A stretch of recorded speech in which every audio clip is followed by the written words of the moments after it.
어떠한 기업에 취업을 한다거나 아니면 어떤 분야로서의 취직을 준비한다 그러면은 거기에서 요구하는 최소 조건이라는 게 있어요. 그걸 우리는 스펙이라고 얘기하는데, 그 스펙을 쌓기 위해서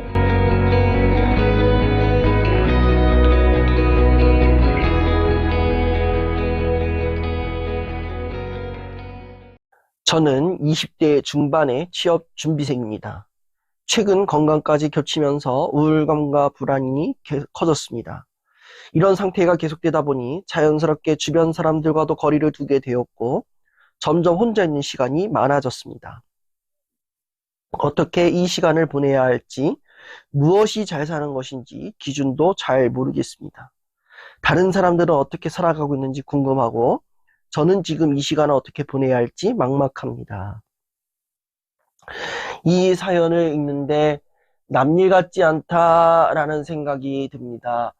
예, 도대체 이분은 어떤 삶을 살아오셨을까 하면서 동병상련이 느껴지기 시작합니다. 지금 이분의 상황은 무기력의 그 자체인 것 같아요. 아마 그리고 이 불안과 우울이 건강 문제에 의해서 커진 게 아니라 이미 이전부터 좀 커졌을 거다라는 생각을 합니다. 취업 준비생이니까 어떠한 기업에 취업을 한다거나 아니면 어떤 분야로서의 취직을 준비한다 그러면은 거기에서 요구하는 최소 조건이라는 게 있어요. 그걸 우리는 스펙이라고 얘기하는데, 그 스펙을 쌓기 위해서 내가 뭐 이제 다양한 활동들을 하기도 하고 또는 어떠한 포트폴리오를 채우기 위해서 정말 많은 것들을 쓸 때가 있단 말이에요. 그리고 뭐 시험 과목이 존재할 수도 있거든요. 뭐 그게 뭐 자격증 시험일 수도 있고 뭐 토익 토플 시험일 수도 있고 뭐 기업 자체에서 치르는 뭐 이제 시험일 수도 있는데, 그런 것들을 준비하기 위해서 내가 부단하게 막 공부를 해. 그런 거 이제 공부하고 준비하면서 아, 내가 이런 거 준비하고 있으니까 이 기업에 들어갈 수 있는 가능성은 좀 어느 정도 있겠구나 이렇게 생각하고 가면 참 다행인데, 이게 긴장감이 최고조에 이를 때는요, 이게 불안한 생각이 커지기 시작하거든요. 이 무슨 불안한 생각이냐면은 내가 이 정도를 하고 있는데 회사에 취직이 안 되면 어떡하지? 취업이 안 되면 어떡하지? 이런 불안한 생각들이 계속 나를 괴롭히는 거예요. 그 이 불안한 생각 때문에 내가 굳이 에너지를 쓰지 않아도 되는데 에너지를 막 더 써요. 두 배, 세 배 막 이렇게 힘을 들여요. 그럼 나는 또 나대로 지친데 또 나는 이 취업 준비니 해가지고 또 세버려요. 이게 계속 반복이 되면 결국에는 내 몸이 아파오기 시작하거든요. 그 내 몸이 아파가지고 지금 비실비실 거리는데, 어, 결국에는 지금, 뭔가 아무것도 못하는 상황이 돼버린 것 같아요, 지금. 아무것도 못하는 상황이 되어버렸으니, 지금 뭐 우울함도 커지고, 불안함도 커지고, 어, 지금 굉장히 지금 답답한 상황인 것 같아요. 주변 사람들을 보니까, 쟤는 좀 잘 살고 열심히 사는데 나는 이 지경으로 살고 있나. 이런 상황인 거고, 또 한편으로는 지금 나, 지금 취업 준비해야 되는데 지금 이 지점에서 몸 아픈 거 맞아? 나 이렇게 연약한 인간이야? 이 정도밖에 안 돼? 이러면서 좀 스스로를 막 다그치는 것도 없지 않아 있는 것 같아요. 그런 상황이 있으니까 지금 굉장히 막 답답한 거죠. 그리고 여기에서 지금 굉장히 안타까운 건 뭐냐면은 이거예요. 어떻게 이 시간을 보내야 할지 잘 모르겠습니다. 무엇이 잘 사는 것인지도 모르겠습니다. 이 지점이거든요. 어떻게 시간을 보내야 될지 모르겠다. 이거 좀 두 가지 의미로 좀 받아들이게 되는데, 첫 번째로는 이 의미인 거죠. 준비해야 될 건 많은데 지금 내가 힘이 없어서 아무것도 하기 싫어요. 그래 좀 마음 놓고 쉬려고 하는데 어떻게 쉬어야 될지 모르겠어요. 저 마음 놓고 놀아본 적이 없거든요. 뭐 이렇게 또 해석이 되는 거예요. 그러니까 지금 뭔가를 해야 되는데 뭐 뭔가를 해야 되는 동력이 지금 나지 않은 상황인 거예요. 지금 뭐 굉장히 앞으로 보나 뒤로 보나 좌우를 보나 좀 많이 답답하겠다라는 생각이 좀 드는 거예요. 저는 이 사연을 보면서 몇 가지 좀 이야기를 해주고 싶은 게 있는데, 하나는 그거예요. 이제 계속 언급되고 있는 게 잘 사는 기준이 뭔지 모르겠습니다. 내가 지금 잘 살고 있는지 모르겠어요. 라는 이야기를 하고 있는 것 같은데, 잘 산다라고 했을 때 우리 흔히 이런 얘기를 많이 해요. 성공한 인생이어야 잘 산다. 어느 정도 돈이 좀 벌리고 잘 먹고 잘 살아야 그게 잘 사는 거다. 그리고 어느 정도 좀 이름이 나야 좀 사는 거다. 뭐 이렇게 얘기를 하는 거예요. 그렇게 따지자면요. 저는 못 사는 사람인 거예요. 예. 저는 이 강의를 지금 4년을 하고 있지만 돈 벌리는 인생 아니에요. 늘 적자 인생이고, 그리고 다른 강사님들처럼 이름 나지도 않았어요. 아직까지도 4년 무명 생활을 하고 있는 이 강사인데, 남들과 비교해가지고 잘 먹고 잘 사는 게 정해진다 그러면은, 이건 좀 한번 생각해 봅시다. 자, 어, 정말 명문 대학교를 나왔어요. 그리고 엘리트 수석으로 졸업을 했고, 그리고 누구나가 알아주는 대학교 교수님이 되었어요. 그리고 결혼을 했는데, 정말 재벌집 막내딸과 결혼해가지고 지금 승승장구한 인생을 살고 있어요. 아이를 낳는데 아이마저도 똑똑하고 잘생겼어. 이런 삶을 살고 있는 분은 봤을 때 어떤 생각이 드세요? 우와, 잘 사네. 막 이런 생각이 들죠. 근데 만약에 이분이 이렇게 살아가는 데 있어서 이분의 인생의 주도권이 본인에게 없고 누군가에 의해서 이렇게 만들어진 인생이라면 그래도 잘 산다고 볼 수 있을까요? 또 하나 예를 들어봅시다. 자, 평범한 학교 나왔어요. 이름 되면은 어디 학교야, 거기가? 이런 묻는 곳에 나왔어. 그리고 졸업도 겨우겨우 했어.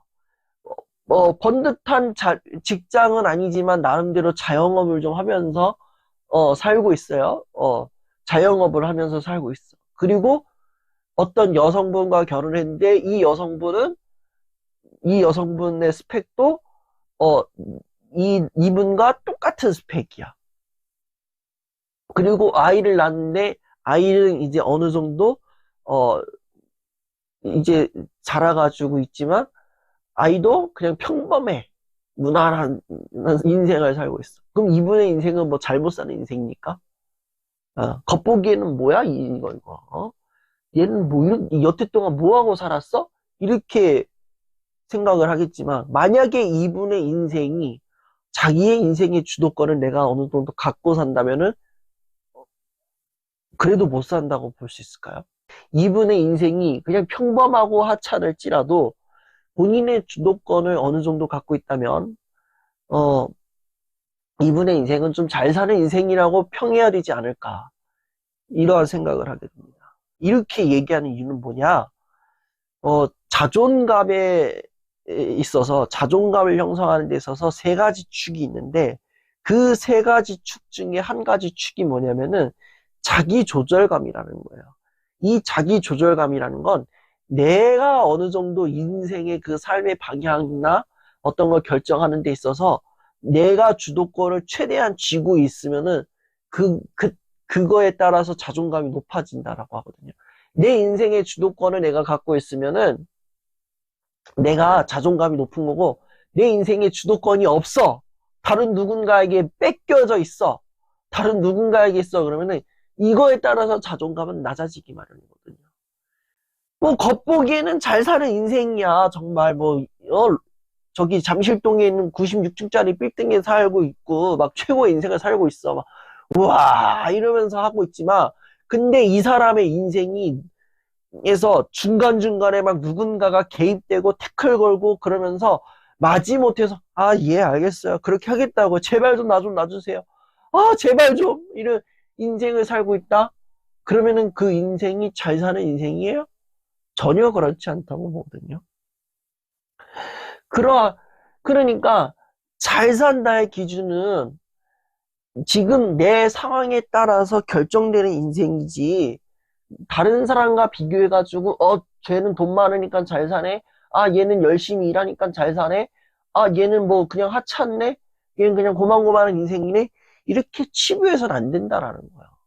본인의 인생도 마찬가지예요. 지금 본인이 지금 몸도 아프고 우울하고 불안하다고 해가지고 아무것도 못하는 지경에 이르렀다지만, 거기에서 본인의 인생의 주도권이 나에게 아직 갖고 있다면은, 나는 아직 어느 정도 힘이 있고 나는 지금 어느 정도 살고 있다라고 봐야 되지 않겠냐 이거예요. 그러니까 지금 본인의 입장에 있어서 잘 살고 있다의 정의를 조금 다시 재정의해야 될 필요가 있겠다라는 생각이 듭니다. 그리고 지금 몸과 마음이 지금 굉장히 아파요. 지금 몸도 아프고 지금 마음도 지금 굉장히 힘들어요. 저도 지금 요즘 들어서 지금 정신적으로 제일 힘든 것도 힘든 거지만, 정신적으로 힘든 것만큼 그 버금가는 걸로 아픈 게 뭐냐면은 이 머리가 요새 많이 아파요. 왜?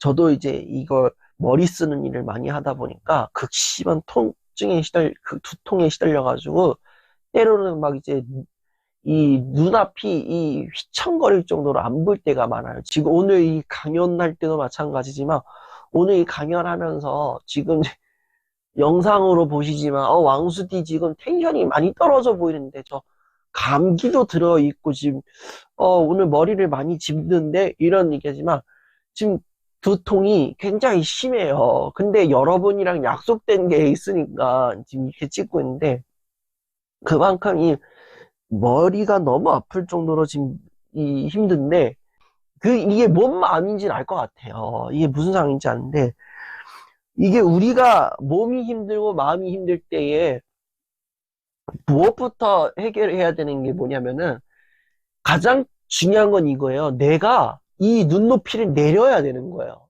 왜 이거 되게 뚱딴지 같은 소리야 이러겠지만, 우리가요, 내가 어떤 스스로의 기대치를 갖고 있고 내가 너무 높은 눈높이를 갖고 있다면요, 우리는요 거기에서 더 에너지를 더 쓰려고 하거든요. 내가 여기에 올라가야 돼 이러면서 계속 에너지를 쓰다가 결국에는 이 또 쫙 떨어지거든요. 그럼 또 나는 또 혼자서 마음 아파가지고 또 혼자 소갈이 하고 있고 그럴 때가 있단 말이에요. 그런 상황이 있을 때에 우리가 이 지금 높게 정해져 있는 이 눈높이를 내려서 지금 이 시점에서 내가 몸도 힘들고 마음도 힘든 이 상황 가운데서 내가 뭐부터 해야 될까? 이거를 생각을 하는 거예요. 그래서 제일 가볍게 할 수 있는 건 뭐가 되겠어요? 오늘 가벼운 일들을 한번 해보는 거예요. 지금 만약에 공부를 하고 있다 그러면은 내가 오늘 문제지, 내가 뭐 오늘 50페이지를 푼다 이게 아니라, 오늘 지금 내가 너무 힘드니까 오늘 문제집 오늘 한 10쪽 정도만 풀어볼까? 뭐 이 정도로 조금 내려놓는다거나, 아니면 뭐 정말 휴식을 취해야 된다 그러면은 평소에 못 보던 영화 한 편을 좀 볼까? 이거 좀 가능하잖아요. 그죠? OTT 플랫폼들 많으니까. 이런 것들을 시도해 봄으로써 내 눈높이를 조금 낮추고 그 내려놓은 눈높이에 맞춘 성취감을 내가 경험을 해야 되는 거거든요. 이거를 한두 번 반복을 하잖아요? 그러면은 나도 모르는 사이에 몸이 조금 나아지고 마음도 나아져요. 그리고 극단의 방법은 뭐냐? 몸을 써야 되는 거예요. 운동하셔야 될 것 같아요. 저도 요새 운동 많이 해야 될 것 같거든요. 배가 나와서. 네. 아무것도 안 하고 방 안에 우두커니 있지 말고 최소 바깥이라도 나가보자. 그 거리가 5km가 되든 1km가 되든 100걸음이 되든 1000걸음이 되든 10,000걸음이 되든지 간에 일단 나가서 돌아다녀 보자. 이런 거를 해야 어느 정도 몸이 회복되고 마음이 회복되거든요. 가만히 있는다고 해가지고 몸하고 마음이 회복되진 않아요. 뭔가 꼼지락꼼지락 거리고 뭔가 계속 해야 몸하고 마음이 회복되는 거거든요. 그러니 몸과 마음이 동시에 힘들 때 내 눈높이를 조금 내려놓고 작은 성취감을 경험할 수 있을 만한 거 해본다거나 운동을 한다거나 그러면서 지금 그렇게 행동을 해야 되지 않을까 이런 생각을 하게 됩니다. 그리고 사람들과의 거리를 두게 되었다 이 얘기를 했단 말이에요. 저는 이게 회피가 되지 않았으면 좋겠어요. 이게 우리가 힘들면요 이런 경우들이 있어요. 이제 힘들면 주변 사람들과 관계를 다 이제 멀리 한단 말이에요. 주변 사람들과 관계를 다 멀리 하는데 지금 내가 너무 힘들어서 잠시 조금 리프레시하고 다시 돌아올게 안녕 이러면은 다행이에요. 근데 어떤 사람들은 아 나 지금 힘든데 누가 내 힘든 얘기 들어주기나 하겠어. 내가 막 기분 좋을 때는 야 수디야 있잖아 너 괜찮다 괜찮다 하는데 내가 힘들 때는 왕수디 저 새끼 저거 아주 그냥 입만 살아갖고 막 이런 얘기할 텐데 굳이 뭐 이래야 될 필요가 있겠어. 나 별로 만나고 싶지 않아. 그래서 관계를 뚝 끊어버리는 경우도 있단 말이에요. 근데 이런 회피 형식은 아니었으면 좋겠어요. 내가 이 관계를 조금 멀리 한다라는 것은 내가 조금 몸이 아프니까 잠시만 안녕 요 정도면 좋겠어요. 이게 좀 생각해보니까 그런 것 같아요. 관계에 거리를 둔다라는 거는 내가 지금 누군가를 대면할 힘이 없어가지고 잠시 조금 내가 힘을 비축한다라는 의미에서의 휴식인 건 맞아. 근데 이게 너무 오랫동안 지속되고 이게 극도의 우울함으로 올라가는 순간 이제 이게 회피 형식이 돼버리긴 하는데 정말 내가 관계를 멀리하고 있을 때 접촉을 최대한 줄이는데 어쩔 수 없이 누군가를 만나야 되는 상황이 부딪힐 때가 있단 말이에요. 제가 좀 약간 그런 경우들이 많은데, 저는 지금 요새 좀 힘들어가지고 사람들을 별로 만나고 싶진 않아요.